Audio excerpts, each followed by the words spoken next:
Hello, everyone. Happy Football Friday, January 20th. Moving right along in the new year. Got a lot of stuff to go through here. Not too much. I said a lot, but a lot of stuff going on. We got the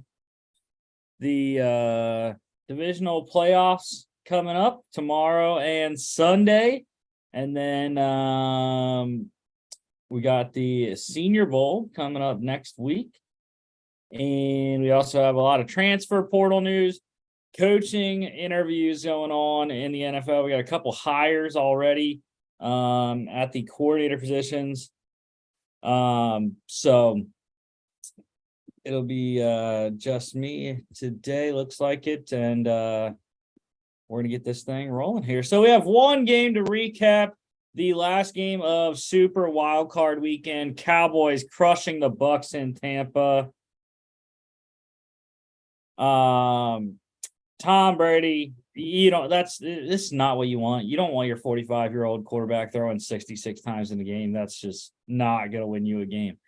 So Tom Brady, though, did lead the game in passing, 35 of 66, 53%, 351 yards, 2 touchdowns, 1 pick. Dak Prescott, he had himself a whale of a game, probably his best game of the season, 25 of 33, 75.8% completion, 305 yards, 4 touchdowns, 7 carries, 24 yards, and a rushing touchdown.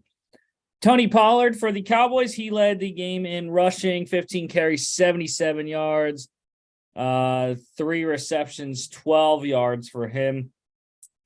Tacked on there. Cowboys tight end Dalton Schultz, he led the game in receiving, probably his best game of the season, 7 receptions, 95 yards, 2 touchdowns on 8 targets. And then we had 3 Tampa players with double-digit targets in this one. Chris Godwin, 10 receptions, 85 yards on 13 targets.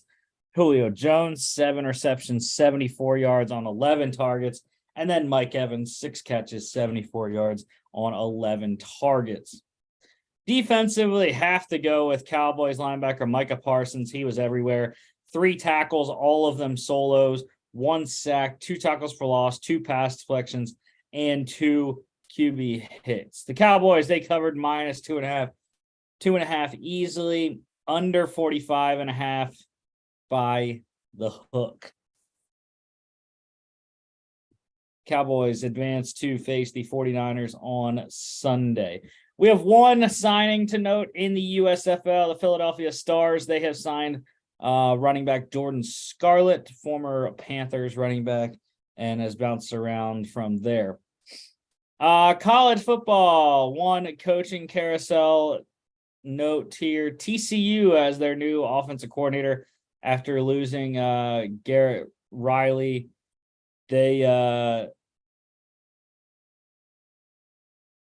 They have now hired Arkansas offensive coordinator Kendall Briles as their new OC. The transfer portal, Georgia losing a couple players there. Wide receiver Dominic Blaylock, he has entered the transfer portal, as has wide receiver A.D. Mitchell. The Georgia Tech quarterback Tyson Fomachan, he has committed to UMass. Another quarterback on the move, Oregon State quarterback Tristan Gebbia, he is going to Ohio State. Boise State quarterback Hank Bachmeier, he has a new home at Louisiana Tech.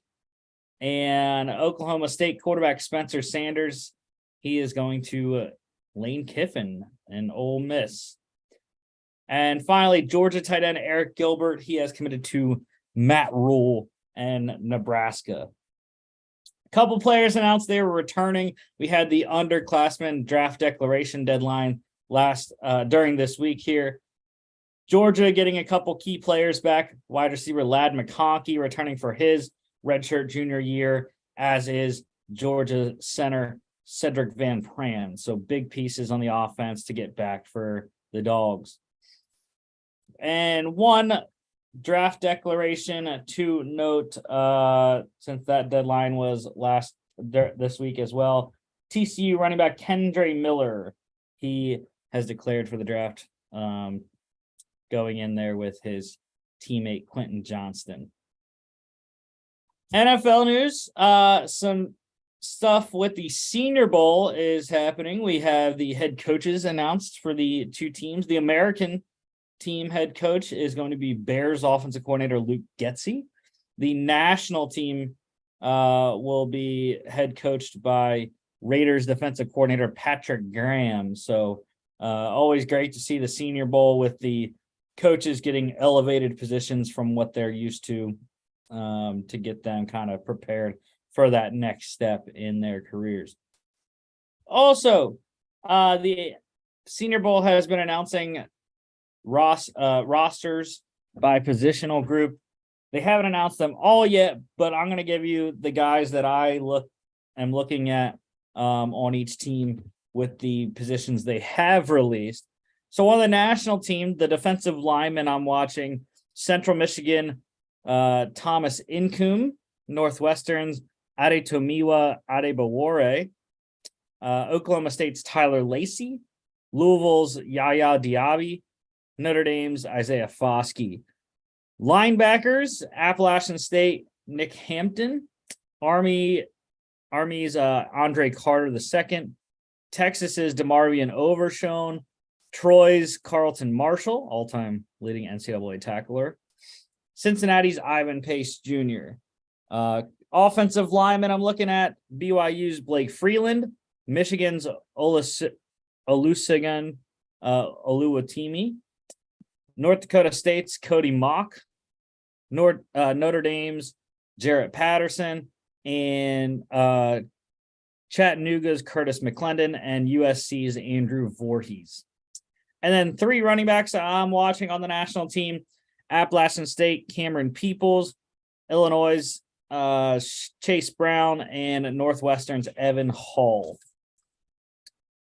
On the American team, defensive lineman, I'm looking at Alabama's Byron Young, Auburn's Derek Hall, LSU's Ali Gay, South Carolina's Zach Pickens, and Tennessee's Byron Young. So that's going to be a headache, I bet, for the coaches, the defensive line coaches there, and the coaches overall for the American team, having two Byron Youngs, two guys with the same name on the team there.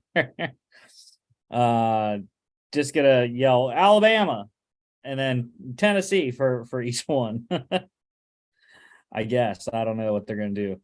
Linebackers I'm watching on the American team: Alabama's Henry Tuotuo, Florida A&M's Isaiah Land, Iowa State's Will McDonald IV, Jackson State's Aubrey Miller Jr., Pitt's Servassier Dennis, and TCU's D. Winters. Couple offensive linemen here: Alabama's Emil Ekiyor Jr., Florida's Osiris Torrance, and Oklahoma's Wanya Morris.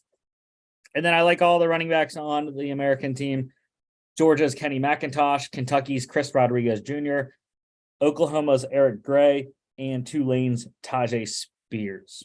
So those are the guys I'm looking at. Those four position groups, we'll wait till they drop the defensive backs and quarterbacks and wide receivers, tight ends, and we will talk about those later once those are dropped.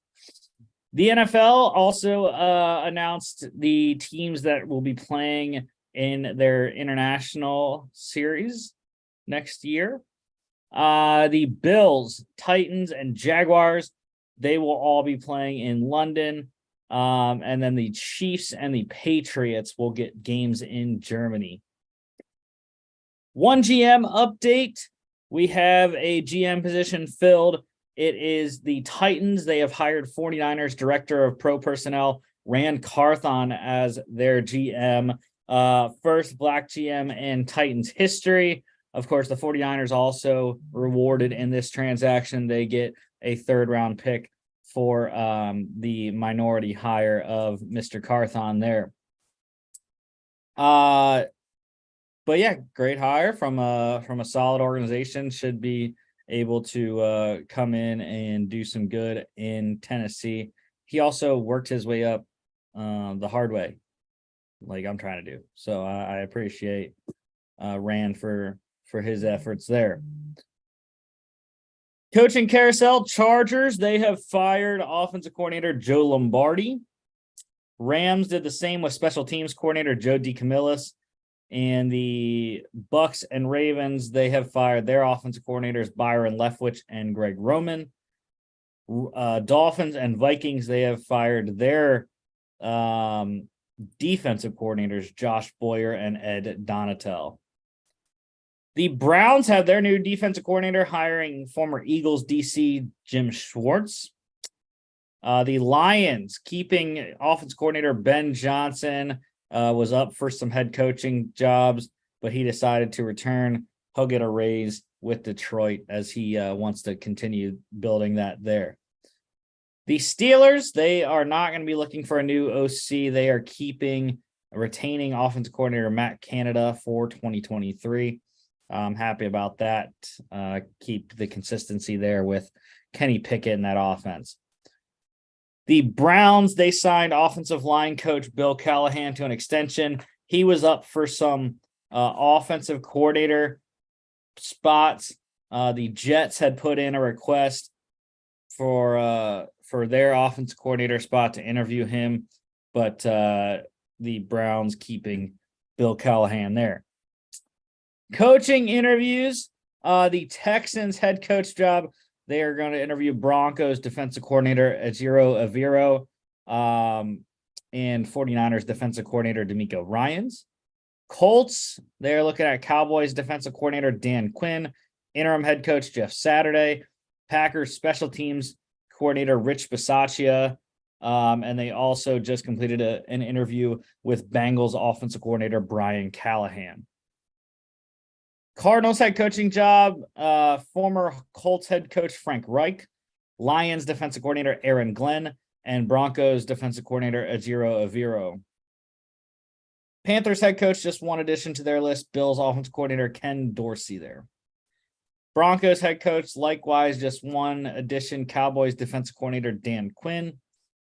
Falcons defensive coordinator job, Panthers interim defensive coordinator Al Holcomb. He will be the Panthers defensive DC if interim head coach Steve Wilkes gets the full-time job.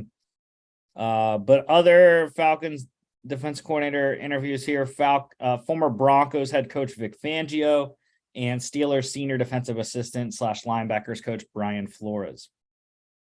Patriots offensive coordinator, they are looking at Vikings wide receivers coach Keenan McCardell, Alabama offensive coordinator Bill O'Brien, and Oregon associate head coach, run game coordinator, and offensive line coach Adrian Clem, who was apparently Bill Belichick's first draft pick as head coach. Jets offensive coordinator, just a couple here, former Broncos head coach Nathaniel Hackett, and Browns wide receiver coach / passing game coordinator Chad O'Shea.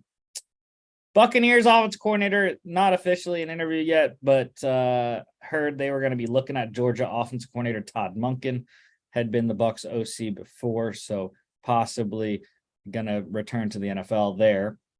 Chargers offensive coordinator and Ravens offensive coordinator, they are interviewing the same person, Rams pass game coordinator / quarterbacks coach Zach Robinson. Couple injuries to note. Buccaneers wide receiver Russell Gage had that scary neck injury, had to get carted off on Monday there. He has a concussion, possible neck injury as well. Rams defensive tackle Greg Gaines, he underwent labral and bicep tendon repairs. He's going to be out about 2 months, so shouldn't hinder his off-season workout status. Ins and outs for this weekend. Bills wide receiver Isaiah McKenzie with a hamstring injury last week, missed the wild card game. He is on track to play this week, however. Chiefs wide receiver Mecole Hardman with a pelvis injury. He is out. However, Chiefs defensive end Frank Clark with a groin injury. He will play. Giants linebacker Azeez Ojulari with a quad injury. He is questionable. And Eagles offensive tackle Lane Johnson with his groin injury, missing the last 2 games of the regular season. He will play. Bengals missing some offensive linemen, left tackle Jonah Williams and right guard Alex Cappa. They are both out. And Chiefs running back Clyde Edwards-Helaire, he remained on IR, so he is out again as well. Couple transactions here. The Seahawks giving their kicker Jason Myers a raise there, signed him to a 4-year, $21.1 million extension, $22.6 million max value, and he is now signed with Seattle through 2026, one of the better kickers this year. Couple futures deals of note here. The Vikings, they signed defensive end Curtis Weaver to a reserve futures deal. Former 5th-round pick of the Dolphins, was on the Browns practice squad last year. And the Eagles also signing a couple here, running back Kennedy Brooks and tight end Dalton Keene, both signed to reserve futures deals. Pick standings here. Mark and I, 4-1 last week. We both went 1-0 on our lone wolves there. I got the Jags right in their miraculous comeback, 27-0 there. Mark got the Giants right, upsetting the Vikings last week. So Mark, Logan's letting it slip away. Mark's 6 up on him now. That is, I believe that's exactly how many games we have left. So pretty unlikely Mark would lose out, especially because they're picking the same teams on a lot of games. But I am slowly making progress on second place. I've reeled Logan in. I'm just now 2 back of him, so that's what I'm playing for at this point, with being 8 back of Mark. So this week, first off, tomorrow, Jags at the Chiefs, and we are all on Andy Reid and Patrick Mahomes' train. 9-point favorites are the Chiefs in Arrowhead. Doesn't surprise me. I think Kansas City should have this one. I don't want to say handily, because the Jags are pretty scrappy, but at the same time, the Jags are kind of, out of the 4 teams left in the AFC, the Jags definitely are the least experienced for one, and also I just think the talent isn't up to what the Chiefs, Bills, and Bengals have right now. So we're all on Kansas City, though. Total is the biggest one of the weekend, 52.5. It's going to be nice, 38 degrees. I saw at kickoff there in KC, so it's going to be decently nice there in Kansas City. I think the under is going to hit, though. We only had one under hit this past weekend. That was the Cowboys game by the hook. So I think under 52.5. 4:30 on NBC. Giants at the Eagles.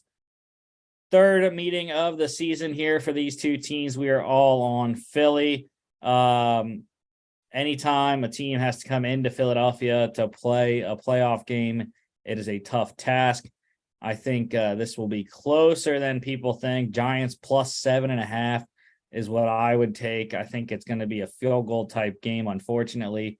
Not that I want that stress, but I do think the Eagles can get it done, and it'll be similar to what their Super Bowl run was, where it's kind of tough that first game coming off the bye there.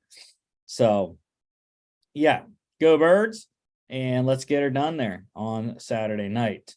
Total is 48. I'm going with the over in that game, and 8:15 on Fox. Sunday, the other AFC matchup, Bengals at the Bills. We're finally getting this game. Bengals not at full health on the offensive line. That's a big key for me in this game. That is why I'm going with the Bills, and sure, that's a reason that Logan and Mark are picking Buffalo as well. The Bills, if they play like they did last week, though, I don't think they're going to win. So they got to bring it this week like they didn't last week against the Dolphins, playing a third-string, 7th-round rookie quarterback. and they're not playing a 7th-round rookie quarterback this week. So Bills have to bring it, especially on defense. Got to get pressure on Joe Burrow. And if they can do that, I think they'll win this game. Total is 49. I'm going with the over in that one. 3 p.m. on CBS. And the last game of divisional weekend here, Cowboys at the 49ers. Logan said he thinks this is going to be the best game of the weekend. I'm almost on that train. I think it's going to be a pretty good game, but I hate the Cowboys so much. Mark's lone wolf and the Cowgirls here, and I got to root for the 49ers anyways, so I'm picking them. I think they're better. The talent is better in San Fran, and the Purdy Parade keeps trucking for one more week. Total is 46.5. I'm going with the under in that game, and 6:30 on Fox.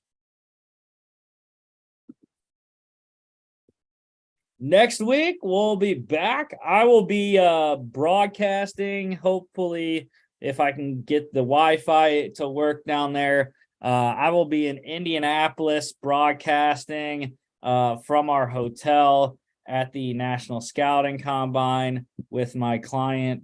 So we'll see if he wants to come on, he can, but I'll ask him and see if he wants to come on for a little bit or not. But it's conference championship weekend, so I'm excited to talk AFC and NFC championships. Hopefully the birds are there, and we'll talk about who we think will get to Super Bowl 57.